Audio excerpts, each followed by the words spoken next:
Good morning. Thank you for watching. I'm Shakil 5858. I am Ahmed Budnam. I am thankful to all international news resources and my team.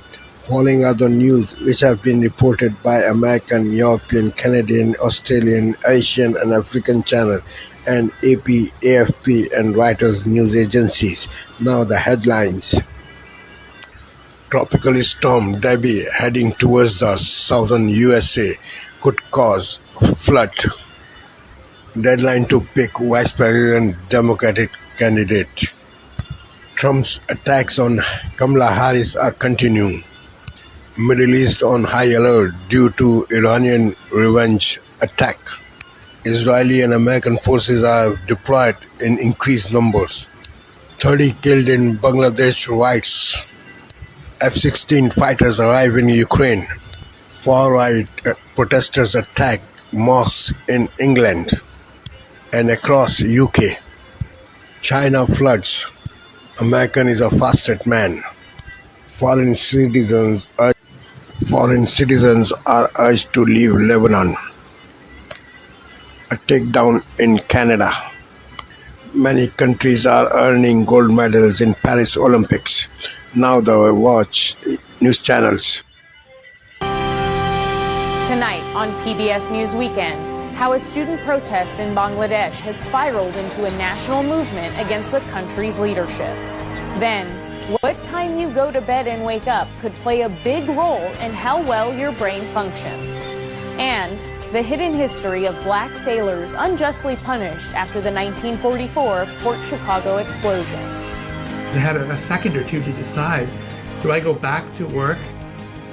Do I go back to these conditions that I know are unfair? Or do I take a stand?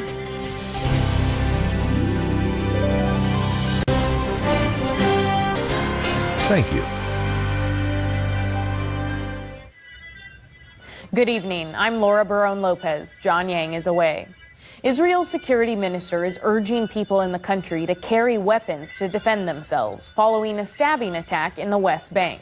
Police say a Palestinian militant stabbed 4 people in a suburb of Tel Aviv, killing an elderly man and woman. The suspect was later killed by police. And in Gaza today, Israel conducted at least 2 separate airstrikes, killing dozens. Overnight, a strike hit a tent area in the courtyard of a hospital. Another airstrike hit 2 schools in Gaza City. In both cases, Israel said it was targeting Hamas militants. English police today are struggling to contain violent crowds after a right-wing mob tried to break into hotels suspected of housing asylum seekers. Rioters broke down barriers and smashed windows as they clashed with law enforcement. UK Prime Minister Keir Starmer condemned the riots, calling it organized violent thuggery. It's the latest episode in a series of far-right protests following a deadly stabbing attack at a children's dance class last week. False reports spread on social media that the suspect was an immigrant. Police later said the teen was born in Wales. Georgia's Brian Kemp is firing back after former President Donald Trump repeatedly attacked the Republican governor at a campaign rally last night. Kemp said Trump should focus on winning the presidential election, not on petty personal attacks. At Saturday's rally, Trump ranted about Kemp's refusal to help him overturn the 2020 election. And Trump accused Kemp, without evidence, of actively working against him this election. Your governor, Kemp, and Raffensperger are doing everything possible to make 2024 difficult for Republicans to win. What are they doing? I don't know. They got something in mind, they got a little something in mind. Kemp is very bad for the Republican Party. He wouldn't do anything. Trump also congratulated Russian President Vladimir Putin for the prisoner exchange that freed 3 Americans this past week. But Trump did not name any of the Americans who were released. Ukraine got a boost today in their war with Putin's Russian forces when newly arrived F-16 fighter jets took to the skies. 29 months after the full-scale invasion, President Volodymyr Zelensky unveiled the jets given to his country by Western allies. While this steps up Ukraine's air defenses, Zelensky said more pilots need to be trained. Until now, Ukraine only had Soviet-era warplanes to fight Russia. Florida's west coast is bracing for impact from the latest named storm this hurricane season. Tropical storm Debbie is rapidly intensifying thanks to the warm waters in the Gulf of Mexico. The storm is now expected to become a Category 1 hurricane before it makes landfall over Florida's panhandle. Forecasters anticipate heavy rain and flooding before the storm moves up the East Coast. And it was a golden Sunday for American athletes in Paris. On the track, sprinter Noah Lyles is once again the world's fastest man, winning gold in the men's 100-meter. In the pool, Team USA broke records and took home 2 more gold medals. The American team set a new world record in the women's 4x100 medley relay. And Bobby Fink clocked a world record swim in the 1500 freestyle. Scotty Scheffler took the top spot in men's golf. And Kristen Faulkner won gold in women's road cycling. And the water quality of the River Seine is again in question after athletes from Belgium and Switzerland withdrew from upcoming events. They fell ill after racing in the river last week.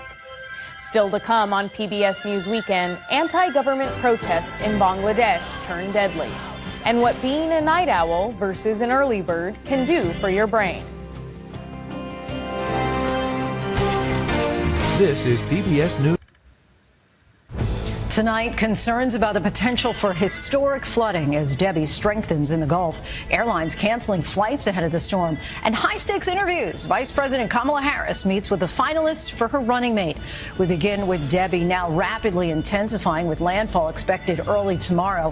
Florida is now feeling the effects where state of emergency has already been declared. Travelers are impacted, too, after the cancellation of more than 2,000 flights. A big concern is flooding. Parts of the South are preparing for 10 to 20 inches. Major cities, including Savannah and Charleston, already on high alert. We have team coverage, including our chief meteorologist, Ginger Z, on where Debbie is heading and when. Also tonight, Vice President Kamala Harris on the verge of choosing a running mate. The field now narrowed down to a few top contenders with a decision expected within days. And Donald Trump on the campaign trail, testing out new lines of attack, claiming Harris is low IQ. The U.S. and Israel brace for blowback, with Iran threatening revenge for the killing of a top Hamas official in Tehran. Washington is standing with Israel months after helping to shoot down hundreds of drones and missiles.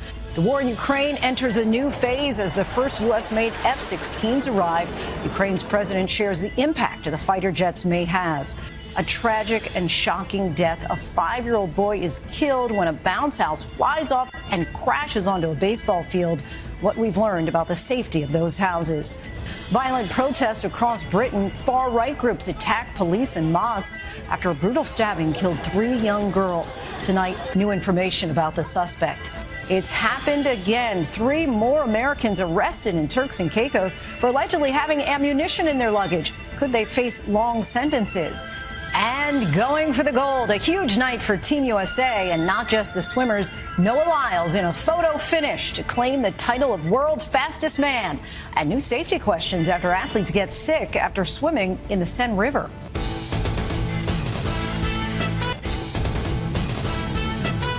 From ABC News World Headquarters in New York, this is World News Tonight.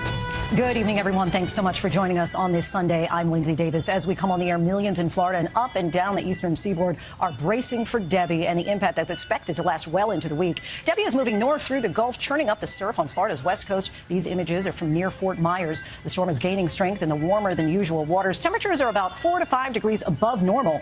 Debbie is already helping to snarl air travel with thousands of flight cancellations and delays today. We have team coverage tonight, and we begin with ABC's chief meteorologist, Ginger Z. And Ginger, this is supposed to make landfall tomorrow morning, but time this out for us because I know you're thinking that we're still going to be talking about this storm for several days. Exactly, Lindsay. We're talking about the initial impacts here in Florida, but the story will be history-making potentially for parts of Georgia and South Carolina. I'll get to it all, but this storm right now is about 120 miles to our west, and it's moving north. As it moves north, it's going to move into those really warm waters. Rapid intensification will happen. We could have a high-end Cat 1 or even low-end Cat 2 making landfall by tomorrow morning. And in the meantime, we have tornado warnings popping all around us. We've got one 15 miles away. The watch there went up to the Georgia state line. But after it makes landfall tomorrow morning with Cedar Key, kind of on that right dirty side as we call it, it slows down, like painstakingly slow for southeast Georgia and coastal South Carolina. That push of water combined with 10 to 20 inches and upwards of 30 some places will be painstaking, as I mentioned, and could make history because we're we're going to end up seeing that through Thursday. The surge is going to be a problem too because we're pushing all this water up against the coast, and then you drop all of that rain. You see some of the highest totals right there. Lindsay, we will most certainly be talking about that all the way through the end of this week. A real rainmaker where you are there already. Ginger, thanks so much. Stay safe. Florida residents are getting ready for what's expected to be the first named storm of the year to come ashore there. States of emergency have already been declared by the governors of Florida, Georgia, and South Carolina, and President Biden has already earmarked federal funds for Florida. ABC's Faith Abube reports from the storm zone.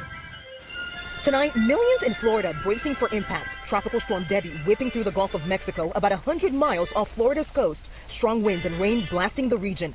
That area just emerging from recent storms, now facing yet another deluge. The storm expected to drop way more water than last year's Hurricane Idalia. And now we've got 4 to 6 inches coming, and I'm just not sure where it's going to go. Debbie now expected to strengthen into a hurricane before making landfall in Florida's Big Bend region of the Gulf Coast.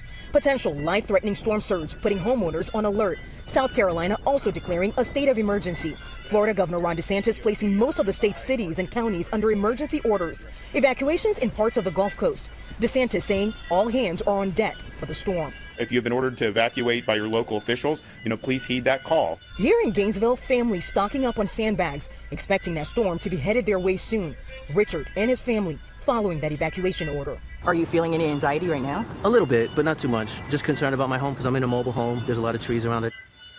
And Lindsay, this is just one of the emergency operations centers where officials are tracking the storm and shoring up resources like water, sandbags, and emergency meals. There are also 3,000 members of the Florida National Guard on standby for search and rescue. Lindsay. Faith Abube, our thanks to you. And now to the storm and the thunderstorms in the Northeast, bringing some travel to a standstill. ABC's Morgan Norwood joins us now from Newark Airport. Hi, Morgan.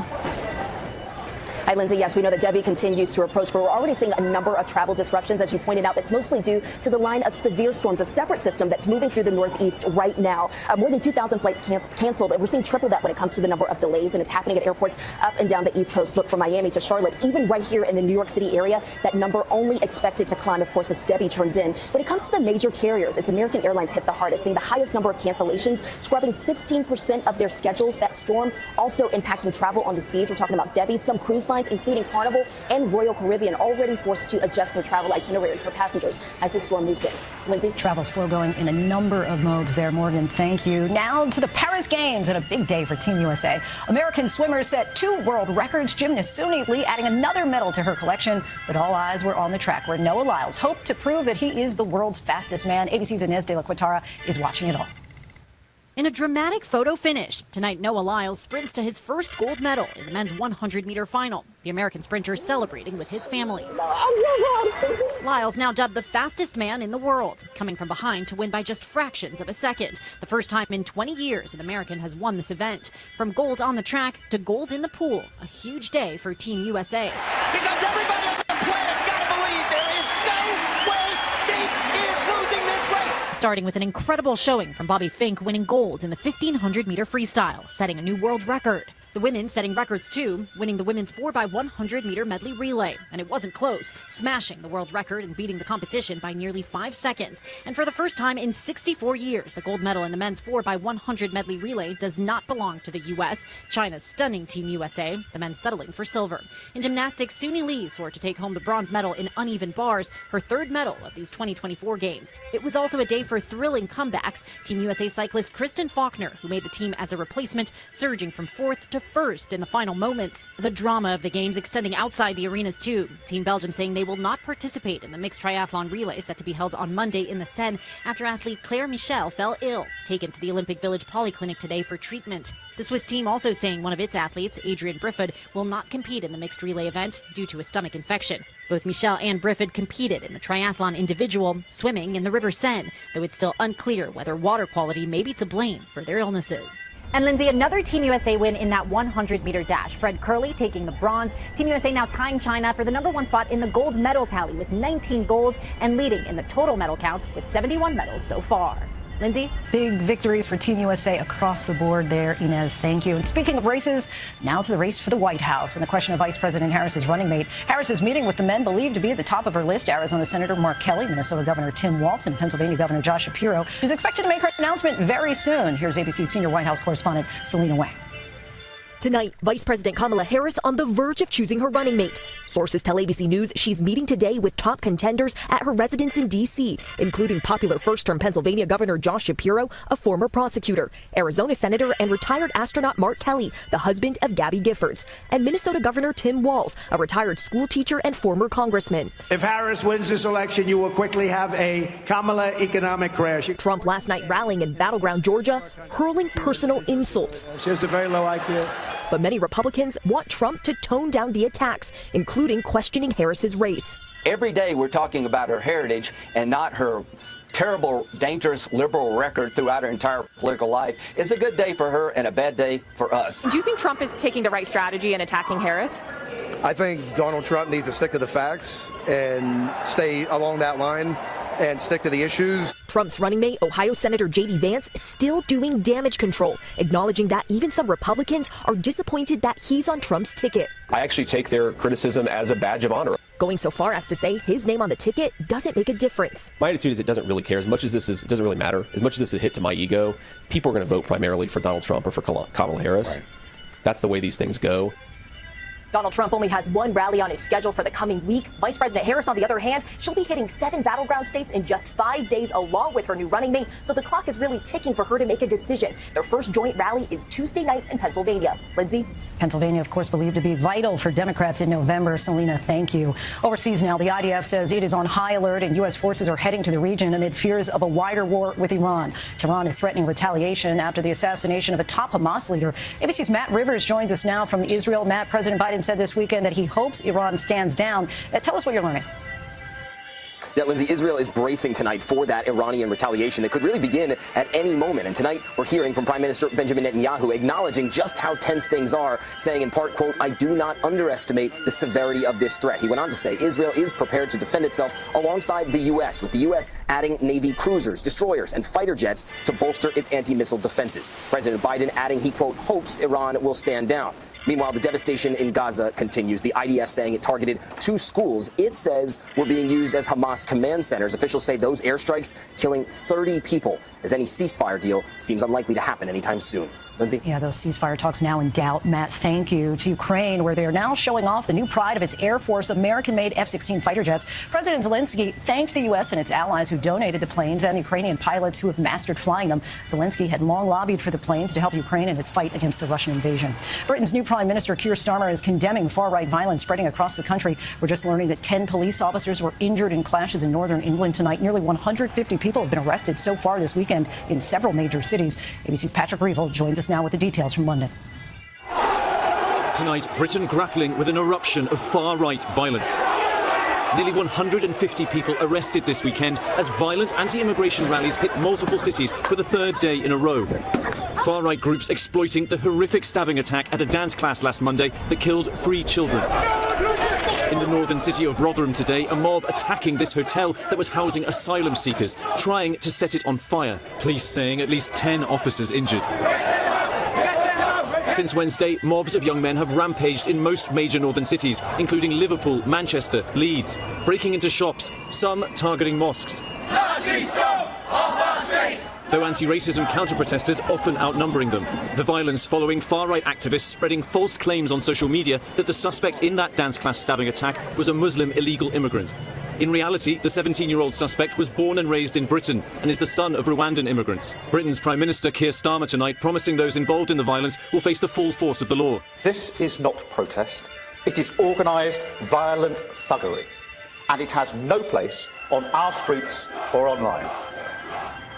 As we speak, there are reports of a second hotel being attacked in northern England. These are already the worst riots in the UK in more than a decade, and the government is blaming the far right, saying they are coordinating the violence and promising swift prosecution for all those involved. Lindsay? Patrick, thank you. Back here at home, a night at the ballpark turned to tragedy. A 5-year-old boy died. Another was hurt when strong winds sent a bounce house at a Maryland minor league baseball park flying at least 15 feet into the air.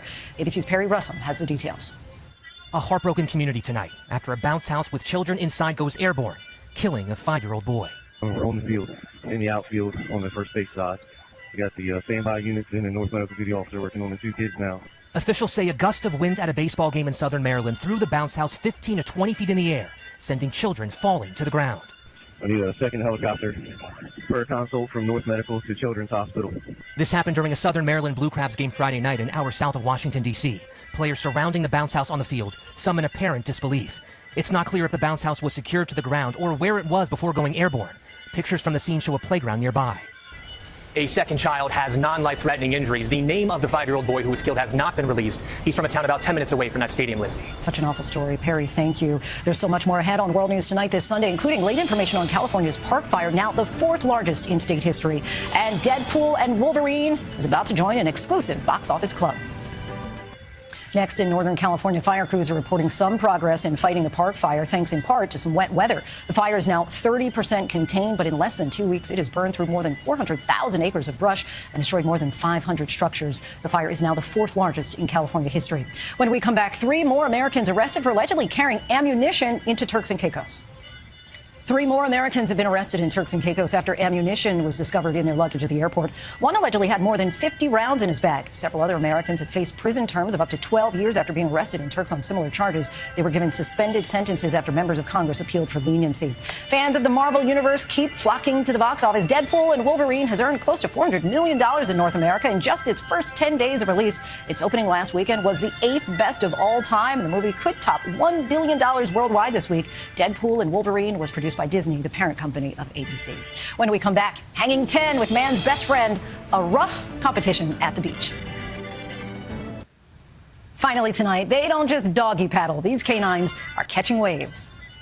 These are the dog days of summer reimagined. Hundreds gathered this weekend as pups took over Pacifica, California on surfboards. The waves were pretty powerful today. It's a good day for dog surfing. Welcome to the World Dog Surfing Championships, where 20 dogs and their owners from as far away as Japan come to carve the waves. Isa, a 4-year-old French bulldog, knows how to hang 10 like a pro. This is her 3rd time competing. French bulldogs don't surf and or swim. They usually kind of sink. This one's an overachiever. What a wave, what a ride. Judging is similar to regular surfing. I'm judging it on the waves they do, if they're staying on the board long enough, how long they can manage to hold their balance. No wipeouts for 8-year-old Ava, a black Labrador. She loves it. I think the crowd excites her. Proceeds from the contest support local animal rescue groups. The waves and the dogs, all looking swell. Too cool. Thanks so much for watching. I'm Lindsay Davis. I'll see you right back here tomorrow night. Until then, have a great night. Thank you for making World News Tonight.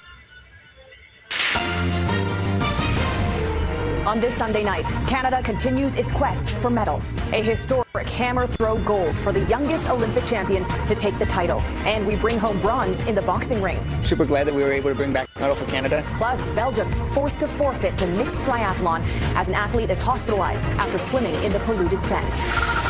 High-risk takedown in Toronto. He was shot in the upper leg. It was a serious injury. An off-duty cop recognizes a suspect wanted on a Canada-wide warrant and gets shot during the arrest. The firefight turns fatal. A firefighter is dead after battling out-of-control wildfires in Jasper National Park.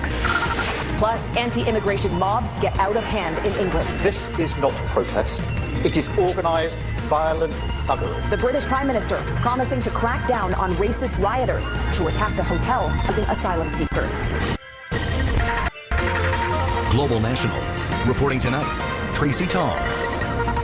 Good evening and thank you for joining us. It has been an electrifying Olympics for Team Canada so far, powered by historic performances throughout the Games. From Canada's first gold medal in judo last week to a triple gold hat trick, courtesy of swimmer Summer McIntosh, there is no shortage of Canadian pride going around Paris. Can't win them all. Today still saw yet another remarkable first by a Canadian athlete. Redmond Shannon is in Paris with our top story tonight. An unusual feeling for at 4th.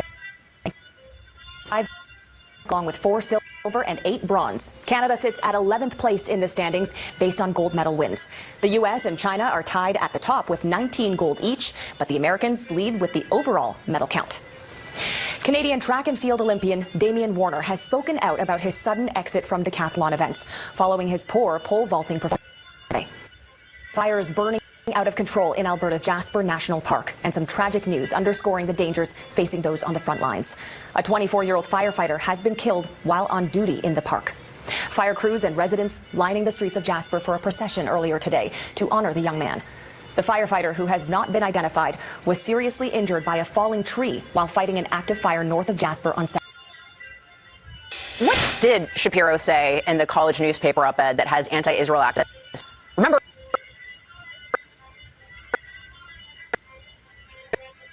it's successful even with the aid of Israel and the United States.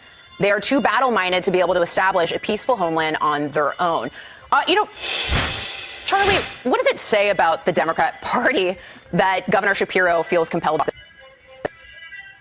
Chapter in this long saga about the party's hammering over the Kamala Harris would pick Josh Shapiro again because he's Jewish. And if you look at one thing that I think is kind of rich, you look at his record on Israel is actually not all that different than a lot of the other Democrats that are under consideration. The only problem with Josh Shapiro is that he's Jewish. And the idea that this is where we are today, with the Democrat Party, on the one hand, as disgusting as it is also really not really surprising when you consider the entire party has been built around this identity politics, where race and gender and religion are all that Democrats care about in politics. And it's very dangerous and it's very disgusting. Well, I mean, there's actually a campaign against him saying, no genocide, Josh. Extra security officers have been sent in to control protesters outside the Woomera Detention Centre. We had no idea what was coming. They're screaming for help. How could you say no to that? You need to leave the compound. Trouble's about. Intensity went up another notch. It's emotional. You could see this. Horrible. This was an important moment in history. It is no way to treat a human.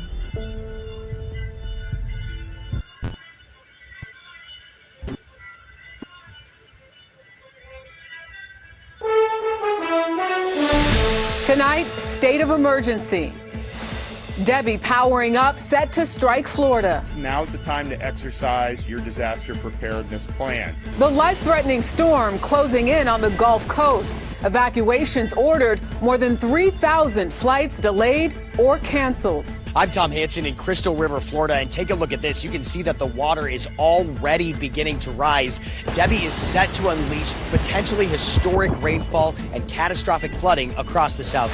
Also tonight, Veep stakes. Vice President Kamala Harris meeting with potential running mates. Her pick expected in hours. In battleground Georgia, Donald Trump rallying with supporters, testing new lines of attack. She's a horror show. She'll destroy our country. She supports mandatory gun confiscation. She wants to get rid of your cows. New CBS polling tonight on the tightening race. In the Middle East, an Israeli strike on a Gaza shelter kills at least 30 people as Israel prepares for a possible attack from Iran. I'm Deborah Patter in Jerusalem, where Benjamin Netanyahu is facing a fight on several fronts. Plus, in Paris, medal mania for Team USA, winning more gold, but a major upset in the pool. And later, surfs up, paws down. K9 competitors take to the waves at the World Dog Surfing Championship. Spectators lapping it up. It's adorable.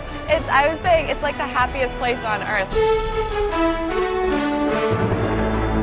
This is the CBS Weekend News from New York with Jerika Duncan. Good evening and thank you for joining us on this Sunday. Tonight, more than 10 million people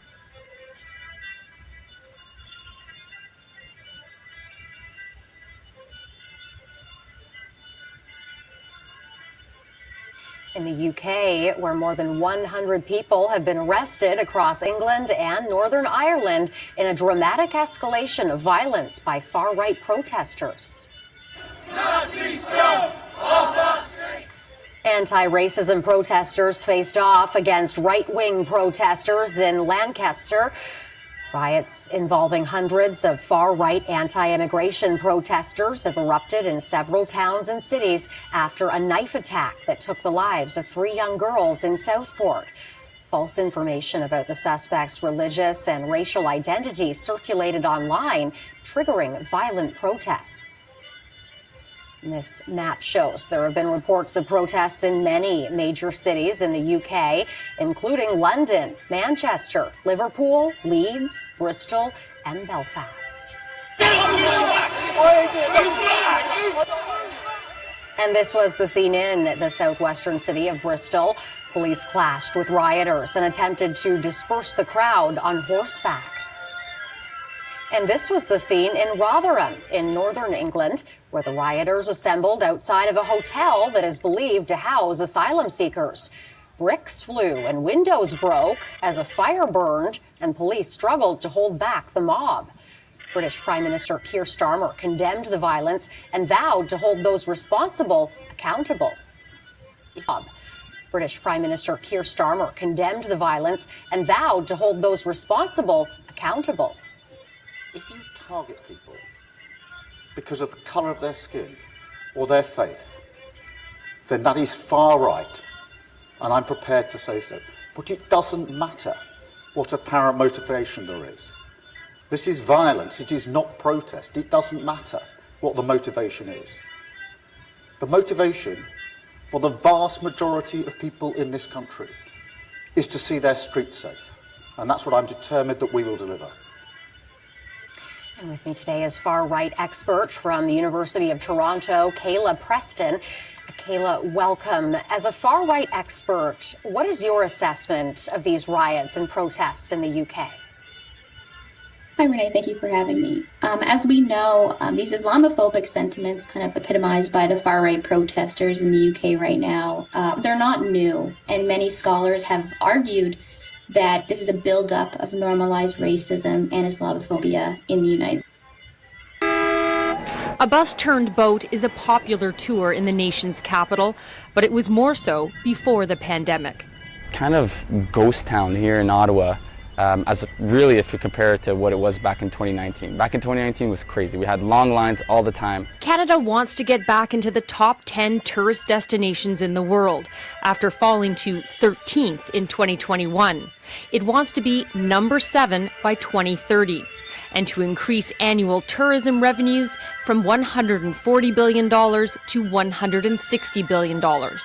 You get more travelers, they spend more money, they stay longer, and they come all year round. The benefits of tourism touch almost every part of the country. It's bigger than the auto or agricultural sectors. But geopolitics are an obstacle to growth. We know that we've lost a lot of business from China. Some Canadian operators have been badly affected by this. The cost of getting around a country as large as Canada is also a hard sell, as is the threat of extreme weather events. There's other things that are a threat to the industry, and climate change is one of them.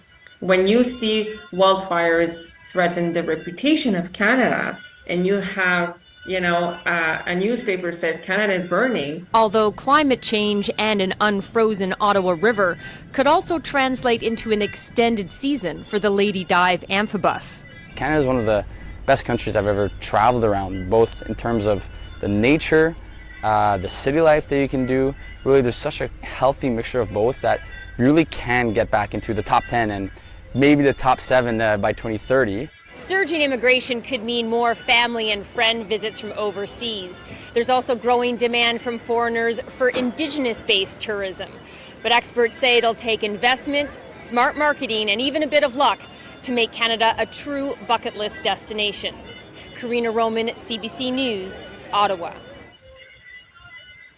Of the House Judiciary Committee, Jim Jordan. Jim, I read the letter, or Congressman, I read the letter. Yeah. I shouldn't be so informal. And no, you're fine. Do you believe that the daughter of Judge Mershon was making money off the trial where this was happening, number one? And number two, based on the Supreme Court ruling, correct me if I'm wrong, but my understanding is they introduced evidence at this trial from Donald Trump's time as president. Yeah. That would seem to indicate that the judge needs to vacate this verdict, and I guess, the DA would have to start over again. Well, I think, first of all, this judge was definitely conflicted. There's a problem. We had people testify in front of our committee a few weeks ago, said there's a total conflict, but he got some liberal Democrats in New York to say no, it was okay. We want to get the communications and the contracts that his daughter had with the Harris campaign. By the way, she was paid like $7 million from the Harris campaign. Then she got like $2 million. Her company, Authentic Campaigns, name of her company, got $2 million from the Biden-Harris campaign as well. And she did tons of work for Democrats. Many times she was using the fact that President Trump was under indictment to help raise money for these Democrats and help their campaign effort. So we want the communications, we want the contract, we're going to see, we think it was wrong for the judge not to recuse himself. Lots of experts think it was wrong for him not to do so. We want to see what the evidence shows. That's why we've asked for these communications. Let me go. To me, this should be a slam dunk. It's going to be very interesting when the sentencing phase of that trial comes into play, which had been delayed because of the Supreme Court decision. But this judge really has not shown fidelity to the law, process, Constitution. Should have recused himself, in my view, based on the fact that he himself was a Biden donor.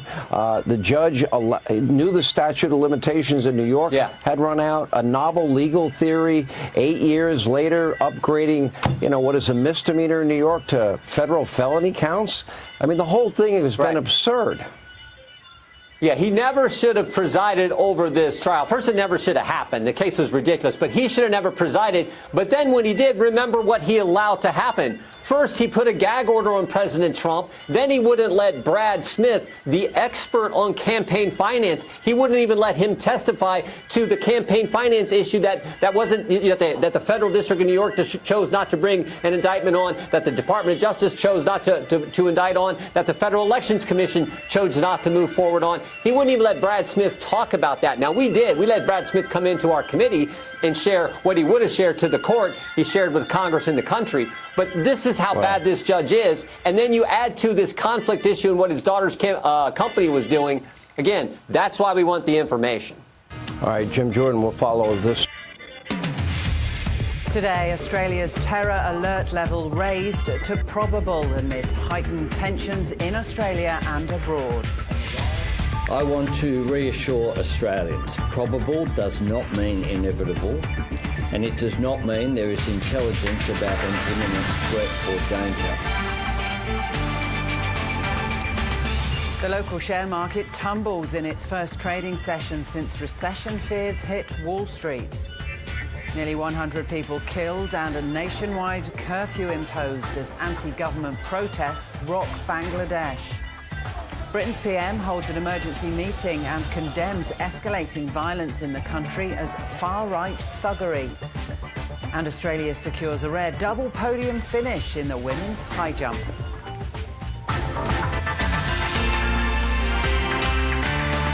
Hello, welcome to ABC News. I'm Lorna Dunkley. Australia's national terrorism threat level is being lifted to... Live international news is just a click away. Liberté, égalité, actualité. This is Daybreak here on France 24. Glad you could join us. I'm Stuart Norval. Today's headlines. The British Prime Minister condemns far-right thuggery on the streets and says those involved in riots there will regret it. In the worst of the latest violence, 10 police officers injured as people tried to storm a hotel known for housing asylum seekers. The US says it's deploying more military might in the Middle East as a defensive measure. That as the Israeli Prime Minister Benjamin Netanyahu says Israel is ready for any scenario. We'll hear from our correspondent in Washington shortly. And at least 90 people killed in one day alone in Bangladesh in one of the deadliest days since demonstrations there began. Hundreds of thousands of Bangladeshi protesters demanding the Prime Minister resign as they clashed with government supporters.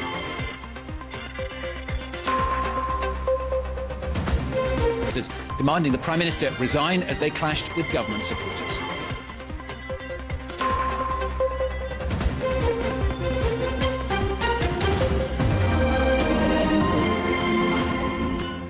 There is no justification. The perpetrators will be brought to justice and they will regret it. The British Prime Minister Keir Starmer, as he strongly condemned what he called the far-right thuggery at the heart of England's worst rioting in 13 years. The disturbances linked to the murder of 3 children earlier last week, flaring in a number of towns and cities across the country. Much of that anger targeted at immigrants, even though the person accused of the murder was born in the UK. Charlotte Hughes reports. Windows of this hotel in Rotherham were smashed as anti-immigrant protesters threw stones at the building that has been used to house asylum seekers. They also started fires and clashed with police. Violent demonstrations involving anti-immigration groups have broken out in towns and cities across Britain in what has become the worst rioting in the country for over a decade. Residents here in Blackpool have been left shaken. I heard several people got badly injured and hurt. My friends who was out there saw someone getting pushed over and hitting their head hard, getting carried to an ambulance. Attacking your hometowns, affecting your own businesses and things like that. It's not right. The unrest comes after a stabbing in Southport that killed 3 young girls on Monday. False information about the suspect's background quickly spread online, fueling anti-Muslim and anti-immigration demonstrations, even after police confirmed the suspect was born in Britain. The violence has prompted hundreds of mosques to step up security. It's a first test for newly elected Prime Minister Keir Starmer, who has promised a firm response. I think there needs to be the full force of the law, and I think it needs to be swift. What happened in 2011 was that we were able to see individuals who took part in violence, arrested, charged, remanded and convicted very swiftly. Standing arrangements are in place for that, and we will do whatever it takes to ensure that the message is absolutely clear that if you're taking part in this violence, you will regret it and you'll be brought to justice as quickly as possible. Dozens of arrests have been made, and in Sunderland, where violence hit a peak on Friday, several officers had to be hospitalised. Now, Israel is already in a multi-front war with Iran and its proxies. That's according to the Israeli Prime Minister Benjamin Netanyahu, as he told a cabinet meeting that Israel is ready for any scenario. Iran and its proxies seek to surround us with a stranglehold of terror on several fronts. Their visible aggression is insatiable, but Israel is not helpless. We are determined to stand against them on every front, in every arena, far and near. Anyone who murders our citizens, anyone who harms our country will be held accountable. They will pay a very heavy price. It comes as Jordan's foreign minister is making a rare trip to Iran as part of last-minute efforts to end any escalation in the region. The White House saying it is deploying more military might in the Middle East as a defensive measure. The Pentagon is moving significant assets to the region to prepare for what may be another need to defend Israel from an attack, while simultaneously we are working very hard to de-escalate this situation diplomatically, because we do not believe that a regional war is in anyone's interest in the current moment, and that is something we've been trying to avoid since October 7th. Well, earlier I spoke to our Washington correspondent Fraser Jackson. I asked him what we know about when any retaliations for the events of last week might come. Government sources that I'm talking to are expecting some kind of response within the next 24 to 48 hours. That is as well what we're hearing from other sources that our other correspondents here in Washington are also hearing from different sources, and also backing up Axios reporting that came from Secretary Blinken. 3 sources on a call with him and the G7 foreign ministers, where he said that they were expecting a response as soon as Monday morning local time, so imminently really. And the thing is, this attack that they are expecting could take many forms. Back in April when that first attack came, it was around 300 projectiles, drones that were fired from Iran towards Israel. But the Israelis this time have said that they're expecting this attack to take place over the course of several days and to be attempted to be ground down by these projectiles. The US says that it's expecting this attack to come from both Iran and also Hezbollah in the north as well. So a two-fronted attack, as it were, really. The US saying, though, that it's pushing more resources into the area. It's purely defensive, but of course they do have missile defense capabilities, so they will be able to shoot down more projectiles, but some of those might get there too late. Some of the aircraft carriers, for example, and the strike groups that they're wanting to get in place could be too far gone by the time this attack does happen, if indeed it does take place in the next 24 to 48 hours. But of course, regional countries are also worried. Jordan's foreign minister is in Iran, the first time he's been there for almost a decade. And also, Joe Biden will be holding a call with the King of Jordan as they discuss ways to de-escalate this tension. Of course, Jordan plays a pivotal role because it allowed the US to shoot down missiles and drones that were flying over from Iran towards Israel during the last attack in April. And Joe Biden will also convene a meeting of his National Security Council in the Situation Room once he gets back from his weekend tomorrow. So all signs really are pointing to the US trying to calm tensions, calm down the escalations, and they're expecting their regional partners to help do that and try to temper any response from Hezbollah and from Iran as well. Fraser Jackson there. Now, at least 90 people have been killed in one day alone in Bangladesh, in one of the deadliest days since demonstrations there began. Hundreds of thousands of Bangladeshi protesters demanding the Prime Minister resign, again clashing with government supporters. Rallies that began last month against civil service job quotas really escalating into some of the worst unrest of the Prime Minister's 15-year rule. Charlotte Hughes has more. Crowds of Bangladeshi demonstrators once again took to the streets here in Dhaka on Sunday, calling for Prime Minister Sheikh Hasina to step down. Yes, I want to step down Sheikh Hasina! Last month, students took to the streets calling on the government to scrap a quota system that set aside 1/3 of civil service jobs for relatives of veterans who fought in Bangladesh's independence war. The system has been scaled back by the country's top court, but the demonstrations have now turned into a broader anti-government movement. Students are calling for justice for the dozens of people killed and thousands wounded since the protests broke out, with many blaming the government. The current situation in Bangladesh and the carnage happened because of you, the government, and your failure. You have done all this. Nothing would have happened if you had met the demand of the quota reform earlier. People are disturbed and are having bitter experiences, and their backs are up against the wall. On Sunday, clashes broke out between anti-government protesters, police and some supporters of the ruling party, leaving dozens more people dead and hundreds more injured. Some former military officers are now participating in the student movement, and one former army chief even urged the government to pull out soldiers and allow the demonstrations. Nigeria's leader has called for an end to mass protests over economic hardship as he blamed a few with a political agenda for driving them. That as the protests continued for a fourth day in some areas, including in the economic hub of Lagos. The protests, along with some looting and vandalism, as well as accusations that security forces have used excessive force. Amnesty International says 9 protesters have been killed in the clashes, with another 4 killed by a bomb. Those figures denied by the authorities. Mali says it is immediately cutting diplomatic ties with Ukraine. That over comments by a spokesperson for Ukraine's military intelligence agency about fighting in Mali's north that killed Malian soldiers and Wagner fighters in late July. The Mali's northern Tuareg rebels say they killed at least 84 Russian Wagner mercenaries and 47 Malian soldiers over days of fierce fighting in the north of the West African country. Afterwards, Ukraine's agency not directly confirming Kyiv's involvement in that fighting, but a spokesperson did say that the Malian rebels had received the necessary information to conduct the attack. Now, an absolute rock star. That's the description by World Athletics President Sebastian Coe of Noah Lyles. And last night here in Paris, well, he certainly lived up to the title.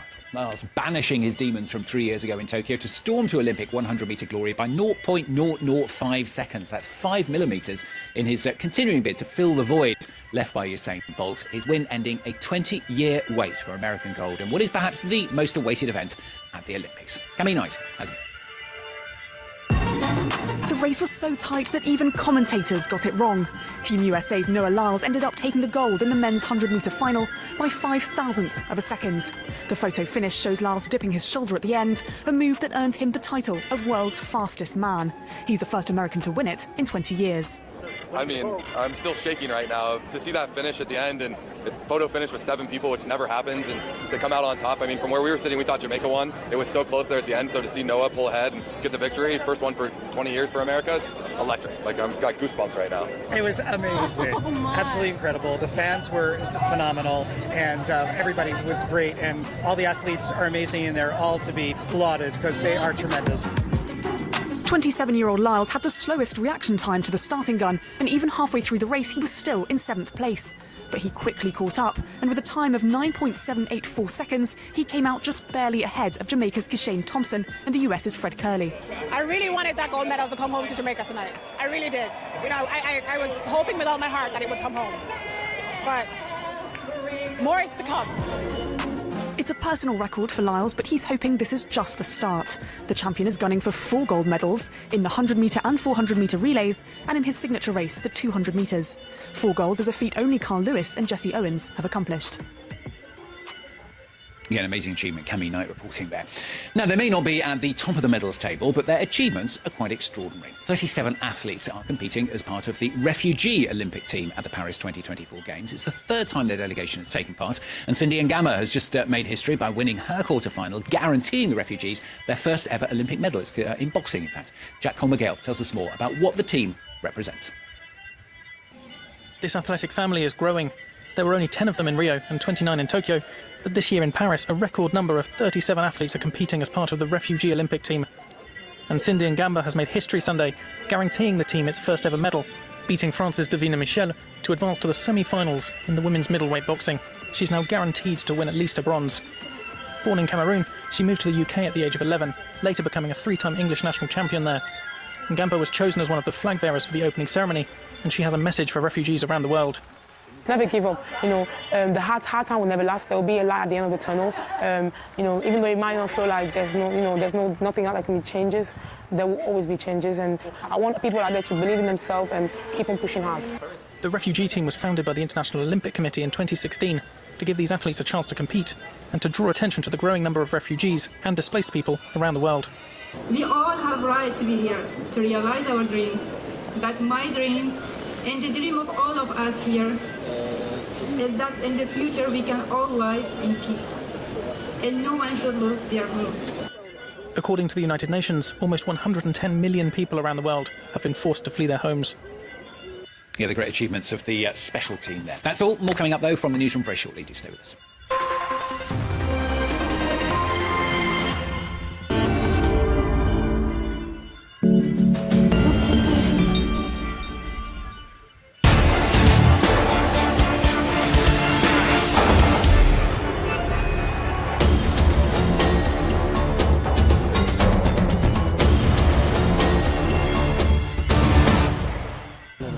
At least 37 people died and 212 others were wounded in an attack on a beach hotel in Somalia's capital, Mogadishu. Authorities also say that one soldier was killed and others wounded, while the rest of the dead were civilians. Witnesses reported an explosion followed by gunfire. Al-Qaeda's East Africa affiliate Al-Shabaab said through its radio station that its fighters carried out the attack. In a separate attack on Saturday, state media reported that 7 people died after a passenger vehicle hit a roadside bomb some 40 kilometers from the capital. Somali President Hassan Sheikh Mohamud last year declared a total war on the militants as the country started taking charge of its own security. Al-Shabaab still controls parts of the southern and central Somalia and continues to carry out attacks in Mogadishu and other areas while extorting millions of dollars a year from residents and businesses in its quest to impose an Islamic state. Thrilled to have participated in the ongoing events at the Olympics, Noor Slawi is the first Arab and African woman to participate in the Olympics in the eventing disciplines. The 29-year-old Olympian who lives in England has finished her competition but didn't progress further, but her and her parent pride is obvious. I am very satisfied because it is my first participation and I came here to learn and to do my best, which is what I did. I started this discipline very late. It's only 6 or 7 years since I embraced this profession. So of course, to reach medals on top international level, I need more work, but this will motivate me to give more. I have the foundation now, and in sports I am still young and I want to be at every Olympics. I will do more and more to reach medals level. I am very proud as a father of my daughter in this field, and I always wanted her to be a professional in this sport. What helped her is her studies in England, a country with a heritage in horse racing, and found out while she was at university the level of respect and pride of horses. Slawi's mother, Amina, who was paralyzed waist down in a bicycle accident, is her inspiration, and she says she inherits her determination. The Charlotte to Jardine controversy was a shock to the equestrian world, but Slawi said she lives for her horses and live with the horses. The World Bank says that more than 100 countries risk becoming stuck in a middle-income trap unless they adopt radical growth strategies for their economies. These include South Africa, India, Brazil and China. The prospects for these middle-income countries is not promising. Geopolitical pressures, countries have no room for error. Venezuela opposition leader Maria Corina Machado led a massive demonstration in Caracas on Saturday. The Israeli Prime Minister said those who harm Israel will pay a heavy price, describing how the nation was already in a multi-front war with Iran and its proxies. The British Prime Minister condemned rioting sweeping the United Kingdom, saying rioters will be brought to justice as unrest grips the country. Israel is already in a multi-front war with Iran and... This is Asia Now. It's 2 p.m. in Singapore and Hong Kong, 11:30 in New Delhi and 1 o'clock in Jakarta. I'm Glenda Chong. At this hour, Australia raises its national terror threat as security officials warn of an increased risk of violence amid heightened tensions over the war in Gaza. Governments around the world are concerned about youth radicalisation, online radicalisation and the rise of new mixed ideologies. Bangladeshi protesters set to take to the streets again in defiance of a fresh nationwide curfew. At least 300 people have been killed since anti-government unrest erupted last month. And the stock rout in Asia deepens, leading exchanges in Japan and South Korea to impose circuit breakers for the first time since the pandemic. The Nikkei 225 leading the slump, tanking almost 10% as the specter of a US recession fuels a further sell-off.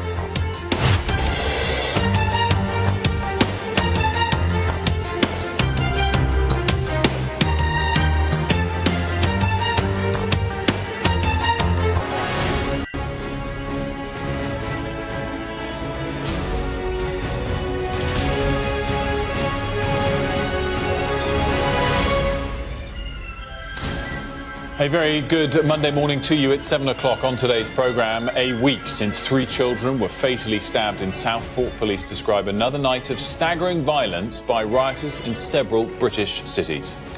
Well, in the studio this hour, Home Secretary Yvette Cooper will be joining us, as well as her Conservative shadow and Tory leadership hopeful James Cleverly.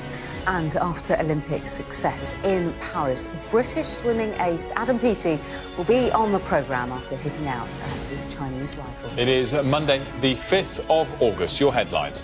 Far-right and anti-immigrant groups attacked 2 hotels in Rotherham and Tamworth, housing asylum seekers after a wave of online misinformation following the Southport stabbings.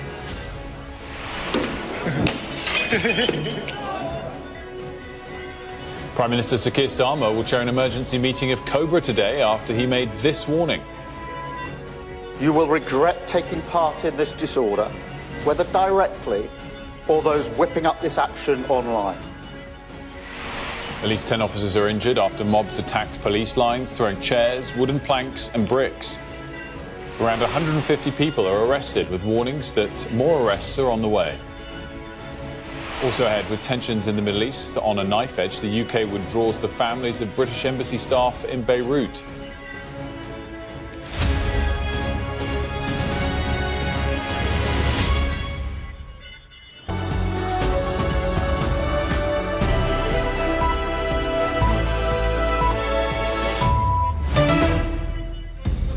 This is DW News live from Berlin. Bangladesh protesters call for a march on the capital Dhaka in defiance of a nationwide curfew. That's after more than 90 people were killed in the deadliest day of clashes in the South Asian country so far, with demonstrators demanding that the Prime Minister step down. Also on the program, Israel's Prime Minister tells a meeting of his cabinet that the country is already in a multi-front war. The US says Israel has its ironclad support as it prepares for Iran to strike in retaliation for last week's killing of a top Hamas leader in Tehran.